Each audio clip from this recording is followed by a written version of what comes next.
Today we are with Rabih Zogheib.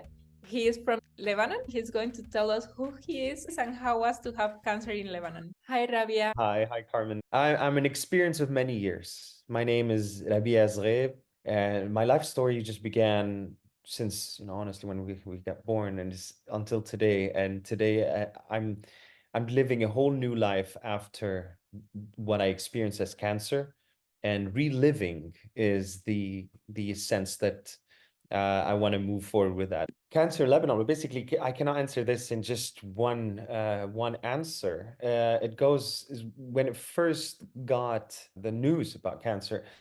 First, getting the news is the first acknowledgement you get, and then these are the first thoughts of what you're going to expect. So first, it went inward, and then I start looking at the people around me, whether they're okay with that. That's all through within the first few moments when you get the news. Kind of notice that the panic happens not just on the person that knows that is going to get the cancer, and everybody around, and everybody will react differently.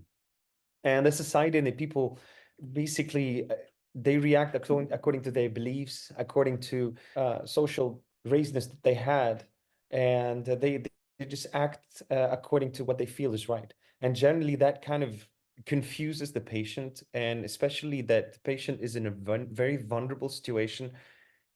He or she does not know what is right and what is wrong, especially that I was very healthy as I was in my peak performance. I was 35 years old, and yeah, I was at peak performance. My physical was very strong, and then suddenly I just found that I got cancer. It was very shocking, very shocking. And the country as a whole was not supportive. That's how what I would say is it, because you're just left there all alone, and you hear what the people around you would say. Don't eat sugar, don't eat meat, don't do that, do this, don't do that. You get really confused because you live your life as if it's everything is normal, and in the end, there's no one answer whether why you had the cancer or not. So as a country, I believe there's a lot that could be done. And what is your favorite food and what are you passionate about right now? I love lasagna. I love it, and I love a good steak with mashed potatoes. There's these things I love. Bacon. I love salad. I love everything. Desserts, but my favorite would be lasagna. I'm passionate about this new life I'm living. Honestly, it's a whole new experience in a whole new age. I've been reborn. That's how it feels, and it feels really exciting. Do you know many cancer survivors and how can you describe them in one word? I do know survivors, and I believe that there's a certain connection that exists between us survivors, and we somewhat understand each other. It's hard to put one word, but I would say resilient. Which side effects did you like about having cancer, or which one do you think that was a superpower that you got from your cancer experience? Okay, side effect is basically, you have many side effects. Just your entire life just went upside down. But I still love that question because it basically is the basis of what my life is today. And I simply have no fear. I have no fear of existence. I have no fear of anything that interferes with my real and actual survival in life. It's a whole new perspective, and I believe this is my superpower that I just got from that cancer journey.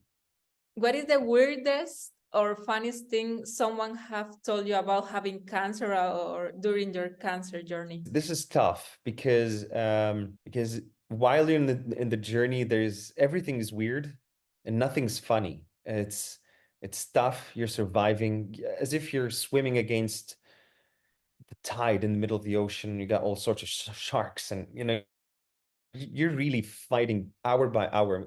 You can't say day to day. And I've been called we called things, but there's one certain word that got stuck in my mind. I don't understand why I've been called this way, but I got called a loser. And back then it was something that was tough to understand. And I was not aware, you're not aware with all the trauma that you're passing through. And you wouldn't understand why. But now I find it so funny because fighting something like this just doesn't make you anything but a winner. And that's what makes it funny today. Have you ever used the C card, or do you joke about having cancer? I don't joke around it, but I'm very proud of it. It's not a joke. It's more something that I would love to people be aware of it. Be aware. Check yourselves. Know that anything might happen, and yeah, it just makes me proud of surviving death and have no fear of it. What changes would you like to see in your community or in your country to support cancer survivors or cancer patients? I would love to see more awareness, cancer awareness NGOs like Said NGO, for example, and associations that would support cancer patients. And from moment and the other, he or she, cancer patients, basically they need guidance for their lives, and they need support and understanding, which is very, very important. From the first they know they got cancer till because it keeps going on, it keeps going. I don't think if we should have support all the time and awareness. That's what I believe should be done. And which word describe you that doesn't have anything to do with cancer? Well, there's one word, which is crazy. I'm that type of guy. Crazy. I'm adventurous. I live life on the edge, and that's why the experience of cancer that I had just makes my smile grow bigger and bigger. Living life on the edge is I was not expecting something like that, but that was something that I'm proud of. Did you have mental support like and you were on the treatment? I wish I did. I was mentally beaten up, to be honest. It was the other way around because I was not being understood very well. Mhm. And all I wanted was to keep living, keep surviving, even in the chemo time, which was the hardest times. I just wanted to go to work again. Even if I had 1 or 2 days a week where I can just move, I just wanted to move. And people maybe didn't understand that. Maybe I was it was too confusing. I cannot try to understand what other people or the people around me felt.